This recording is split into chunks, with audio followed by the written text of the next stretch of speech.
This market might seem normal enough, but to ordinary Zimbabweans, it's a godsend.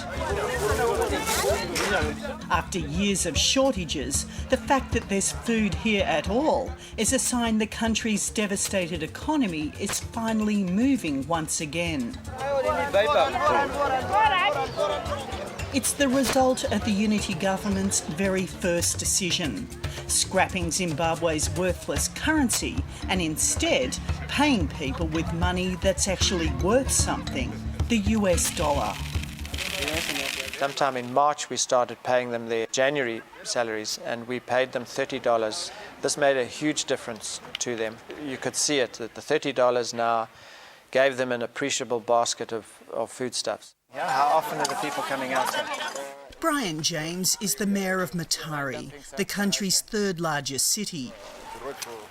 Mutare Council has been struggling to pay its employees and provide basic services such as rubbish collection and road repairs. But volunteers have leapt in to fill the gap. We are digging this wall so that we can put all the rubbish tins and bottles in this. Because too much dirt in this area, so we are cleaning the whole area. The clean-up has been crucial in stopping cholera and other diseases which had been spreading across Zimbabwe. On the surface, Zimbabwe is making a promising new start, but this is still a deeply troubled and divided country.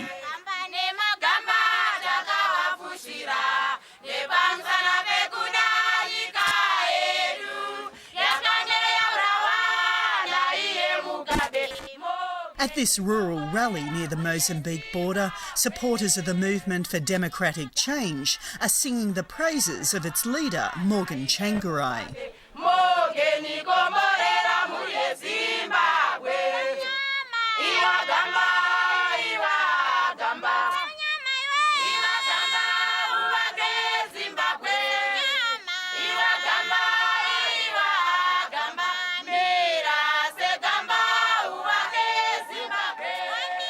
Six months ago, the Movement for Democratic Change, or MDC, entered an uneasy power-sharing arrangement with its longtime foe, Robert Mugabe.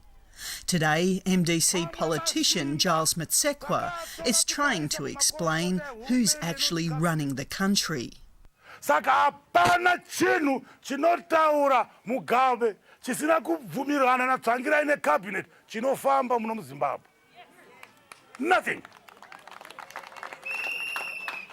Takati tamba tamba. Muswe takabata pano. Just last year, on this very spot, opposition supporters were being tortured by security forces trying to sway the election outcome.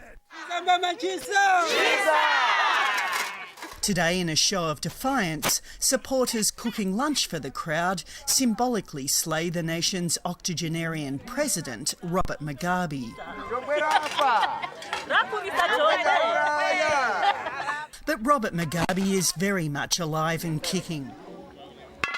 In fact, despite the formation of the Unity government, Mugabe's control over the state remains unbroken.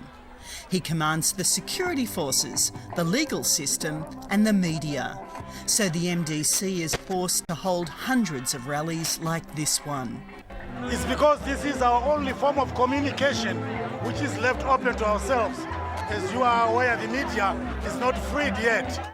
Giles Mutsekwa is now one of Zimbabwe's 2 Home Affairs ministers. The Unity deal means there are dual ministers in almost all of the key posts.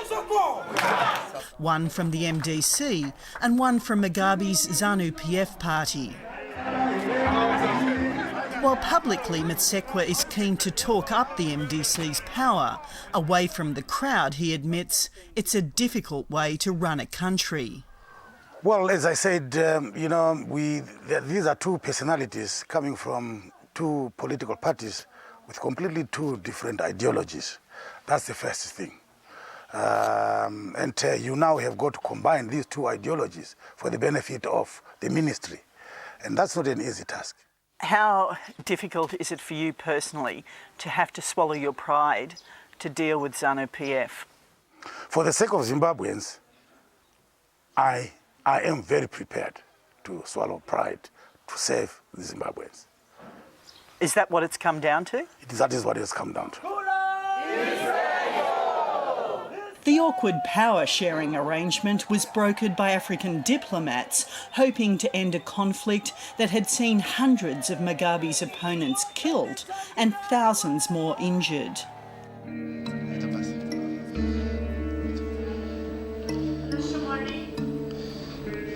How are you feeling?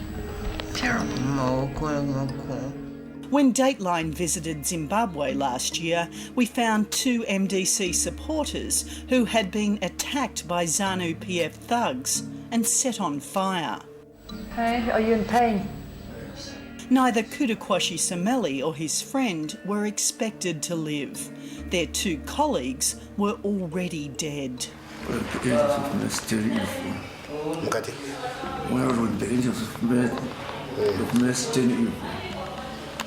I was not accepting such a thing.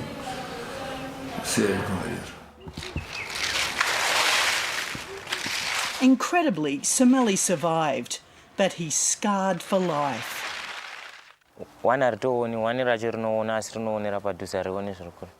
His friend also survived, and recently they returned home to where the attack took place. They now must live among those who did this.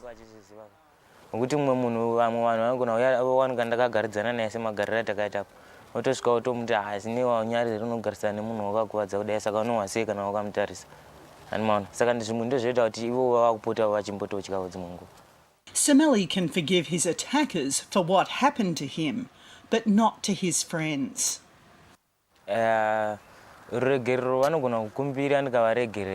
Asi chichangozoramba chakaoma futi nyaya kuti ndangani vamwe vangu vanani namabhuru vangu vakafugwa vakafa saka munhu wafa unobvira kukumbira ruregerero afa. And you had to sign your name again. Lynn Evans is a former farmer who remembers the recent years of economic madness. That was the biggest note ever, was the 100 trillion. Then we lost more notes from the 100 trillion, and these were the last Zim dollars ever. When we last saw her, Evans was trying to reclaim her property from farm invaders. Oh, my word, it's Kushambi farm now. Wow, our guys have cleared the logs. Despite being armed with a High Court ruling in her favour, Evans was chased away, and a year and a half later, she still hasn't been able to return. Okay, it's me, let's go. Go, go, go. Go, Lynn. I'm worried about Chris. Property rights, just full stop. I mean, isn't that just, it's a basic right. So surely those things it absolutely does need to be resolved. How does anyone come and invest and have any degree of confidence with that behind everything? So, no, it's got to be resolved. Evans still hopes to get her farm back one day, but for now she's living in Matari and looking for work. She believes the unity government represents the first sign of hope in a decade. I think it's been a hugely frustrating time and we all want to move forward and it's slower than we thought and we're suddenly realising what a long haul it is. But I do think that there's hope. If I didn't, I don't think I'd still be here. It's not just restitution for past farm invasions that's an ongoing problem. Prime Minister Tsvangirai has attempted to downplay the farm invasions, but they are still taking place. We're on our way now to a farm that's been the centre of a legal challenge that's been going on for years. And yeah, you can see some of the mango trees in the distance over there. This is Ben Freeth, and from his pergola he can see out across his fields where he no longer dares to walk. The invaders who've claimed his farm are camped within eyesight. Yeah, it's about 1.5 kilometres away. You can see the barns there. That's kind of where they all are. You know, but it's only a handful of people.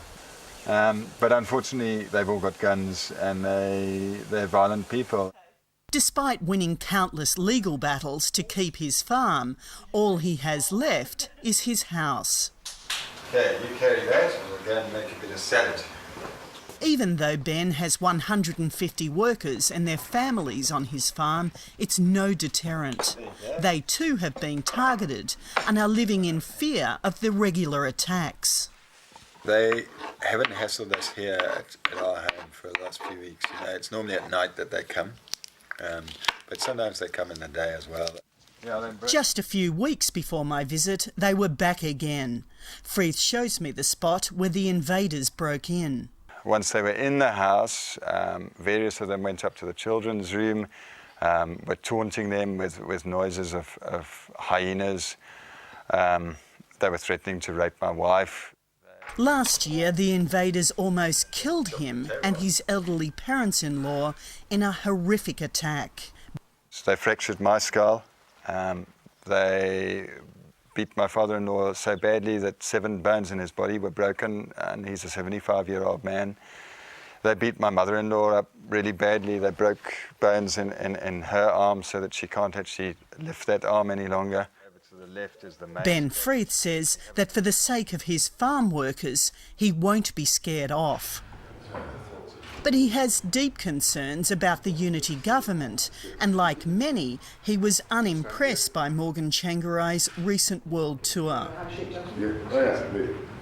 In his meetings with leaders such as British Prime Minister Gordon Brown, Tsvangirai stands accused of downplaying the situation in Zimbabwe to try to attract foreign funds.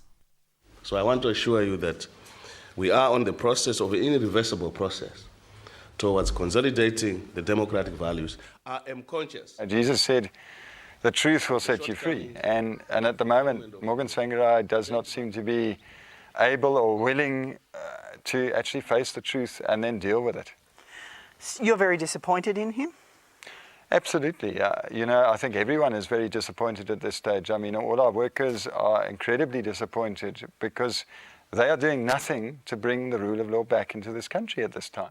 I honestly believe that the Prime Minister is doing his best under very, very difficult circumstances to avoid chaos and to avoid a total Somalia-type situation taking place in Zimbabwe. Roy Bennett is an MDC politician who's well aware of the problems Morgan Tsvangirai faces in trying to govern. Bennett himself is facing dubious terrorism charges.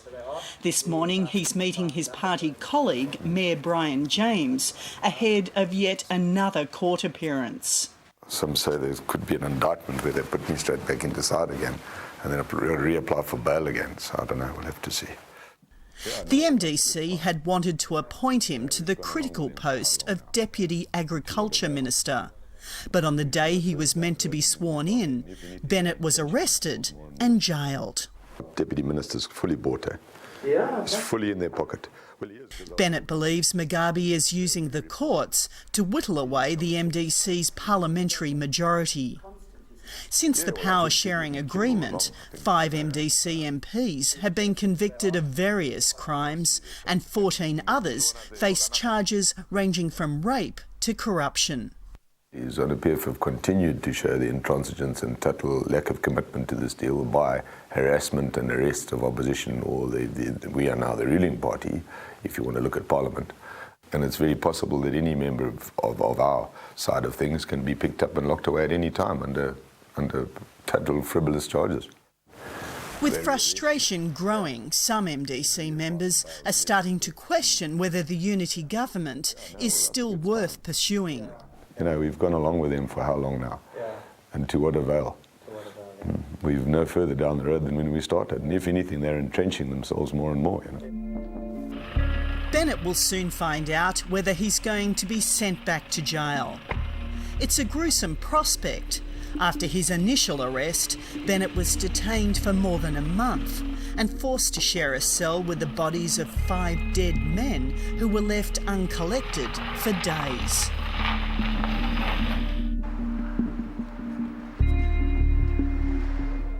As Roy Bennett heads into court to learn his fate, another man is being freed. My Mike Hitchman does not belong to any political party, but 3.5 years ago this former policeman was arrested and accused of plotting to kill Robert Mugabe. Hitchman maintains the accusations were completely false, but his appeal was never heard, and his lawyer Truss Mander is thrilled just to see him come out alive.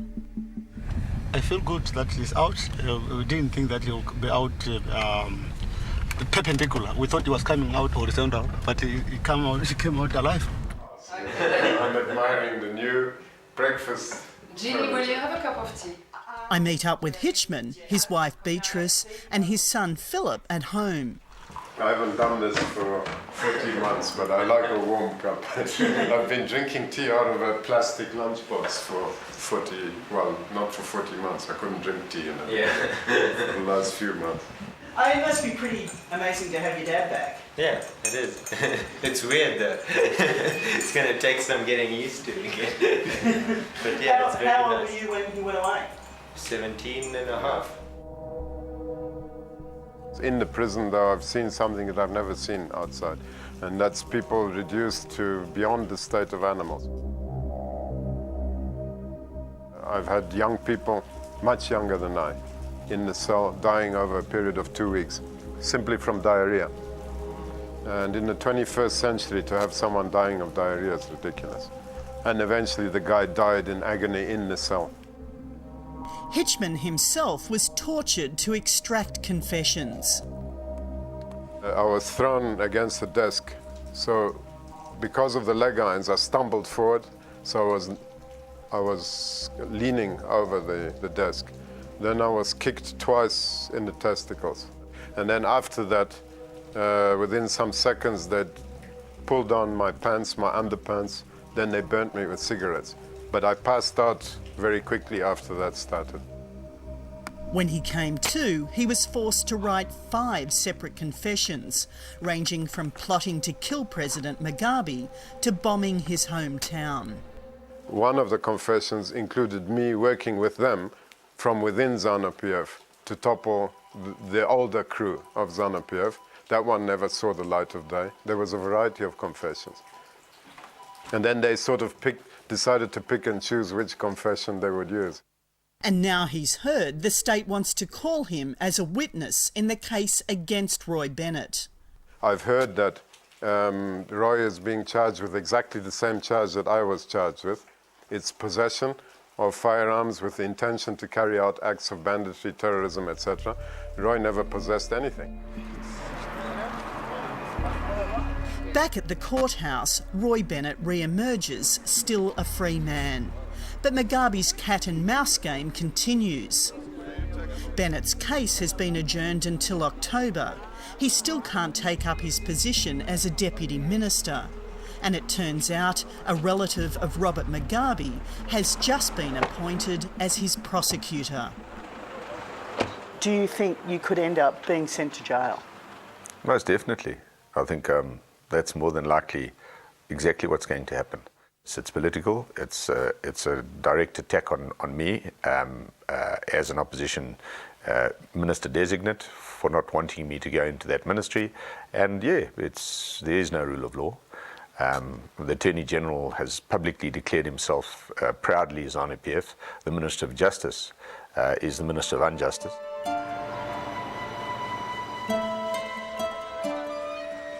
All over the country, people are still feeling the after effects of the years of terror imposed by Mugabe.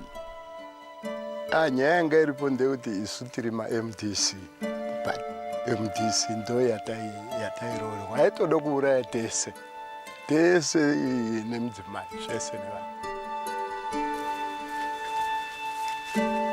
Betty and Lovemore Shori are tending the grave of their son Timothy.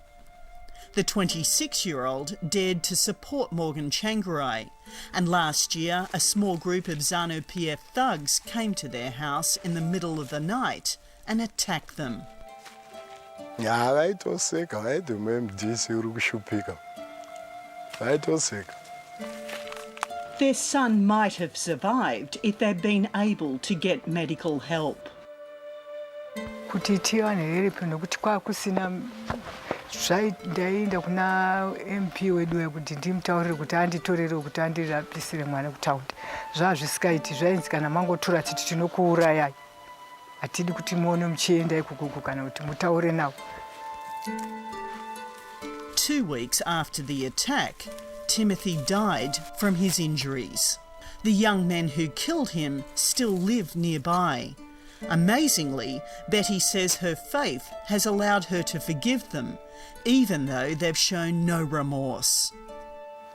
Ini ndakanga ndatoregerera saka pakutanga vaingotaura kuti tichauya achingadi kuishidzira ndikangoti azvinei kana Mwari kundiuraya, Mwari ndiye anoziya, tichingoti mhoroi. Kasi kuti ivo vanditaurire kuti ndakakutadzira havasati, asi kuvamhorosa vanongoti heyo makadini ndoti makadini, tichitoseka navo. But not everyone is so forgiving, and bridging the country's deep division is going to be critical for Zimbabwe's future. The first step is to draft a new constitution to lay the groundwork for fresh elections. Constitutional talks have already begun, with delegates coming from all over the country. But the first day of talks collapsed amid scuffles and heated accusations. No one to subvert the process by submitting propaganda, lies. That ZANU-PF has manipulated this situation is unfortunate.